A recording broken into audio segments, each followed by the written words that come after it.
I am Christelle from Diabetes Strong. Today I'm going to show you how to keep your insulin cold whether or not you're traveling, you're at the beach, or at the pool. If you live with insulin-dependent diabetes like I do, you know how important it is that we can rely on our insulin to actually work so that we can manage our blood sugars to the best of our abilities. Insulin, however, is a very sensitive hormone, which means that if we don't treat it right, if we don't keep it at the right temperatures, unfortunately it can go bad, which will mean that it won't lower our blood sugars as expected. You should avoid exposing insulin to extreme temperatures, that's high or low temperatures. Insulin is a protein, so that means it's subject to degradation, which basically means that it'll break down when it's exposed to too hot or too cold temperatures. So you should also avoid leaving it out in direct sunlight. There are different guidelines for insulin that's in use versus insulin that's not in use. So insulin that's not in use, so let's say you go pick up your insulin at a pharmacy, you come home, what do you do with it? It's recommended that you store it at the temperatures between 36 to 46 Fahrenheit. That's in the fridge, that's 2 to 8 degrees Celsius. However, a new study from 2021 showed that insulin stored at temperatures of 77 to 98.6 Fahrenheit, so that's 25 to 37 degrees Celsius, for 4 weeks, showed the same stability as insulin stored in the fridge. So that means that you probably don't need to freak out if you come home and you leave your insulin out on the table for a few hours. It's a little different when it comes to insulin that's in use. That means that insulin pen that you're using or that bottle you're already cracked open. That insulin you don't have to store in the fridge. You can generally store it up to 86 degrees Fahrenheit, that's 30 degrees Celsius. And when it comes to insulin, whether or not it's in use or not, most insulin should not go in the freezer. Now don't freak out if you forget your insulin out in the sun or in a warm place. It might be just fine. First thing to do is to do a visual check. If insulin is cloudy or have lumps in it, it's probably not good anymore. You want to toss that out. But if it's still the clear liquid, it might be okay.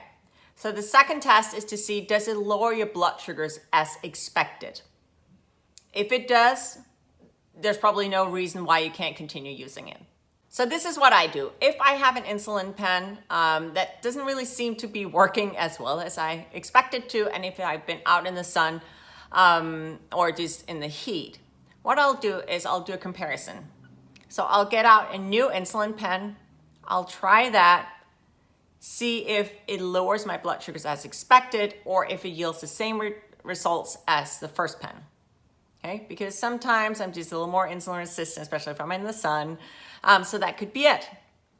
If the two pens lower my blood sugars pretty much the same, I'll just conclude that the first pen was fine and I'll continue to use both. Whereas if the new pen lowers my blood sugars significantly more than the pen I expected to be bad, I'll toss that one and I'll continue with the new pen. There are several different ways that you can keep your insulin cold. At home, I just keep it in the fridge. When I travel, I use some other options, but let me just walk you through some of them. So of course you can use ice packs. I don't do that. I don't necessarily recommend that simply because insulin can also get damaged if it gets too cold. So I don't want to put it directly on ice. One of the first methods I used to keep my insulin cold was using a thermo. So let me show you my thermo. So this is a thermo. So basically what I would do is I would open it, put it in the fridge, and then just put my insulin pens in here. Close it up and carry that with me. Back when I backpacked through India, I think I had 4 huge thermos in the back of my backpack filled up with insulin, and that worked. Another option, and this is what I use today when I travel, is to use a Frio pouch. So let me show you. It's actually quite brilliant. So in here, this is where you put your insulin. So right now it's not activated because basically these are crystals.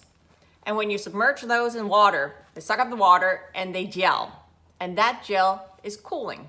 So you submerge it in water. I'll show you how to do that shortly. And when you put your insulin in here and then into the protection pouch because it is damp, and it will keep your insulin below the 86 degrees Fahrenheit or 30 degrees Celsius. And I think it's brilliant. Finally, there are also some other options, and I'll link to those down below, some different cooling cases, cooling pouches. I just never use those, so I can't necessarily recommend them, but You can check them out. These are my Frio pouches. So I have 3.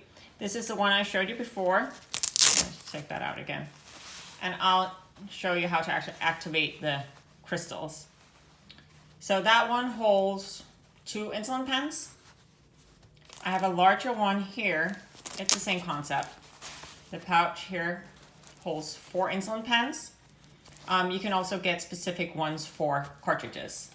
And again, there are little crystals in here that get activated and gel up whenever submerged in water. And the reason why you have it in this is simply because this gets like a little damp. So let me just show you one. So I just use this one because I think it's so pretty. And you can see here, the crystals have already gelled. This has lasted 5 days by now. And you can see they gelled up, so this becomes a little thicker. Of course, can't see how cold it is.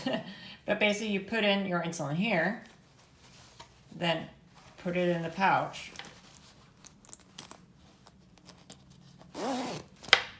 There you go. Let's do a time lapse and see what it looks like. So this is a pouch. As I said, there are the little crystals in here. You just want to make sure to spread those around.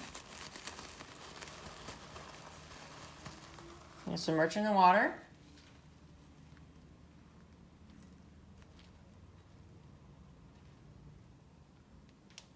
And just leave it.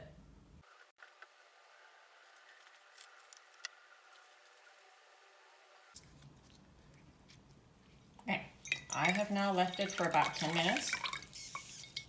You can leave it longer. So they actually recommend that you leave it for up to 15 minutes in the water. And you can see it's puffed up.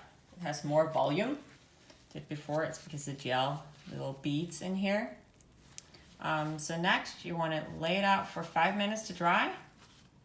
And then you're ready to go. Okay, the pouch has now been out for another 5 minutes. Just going to dry it out, take out the excess water. Then, no, it's a little heavy. I can put my insulin pen in.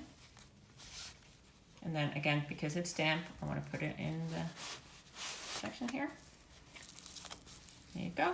And the Frio guys say that it lasts for a minimum of 45 hours, I think. And my experience has lasted way longer.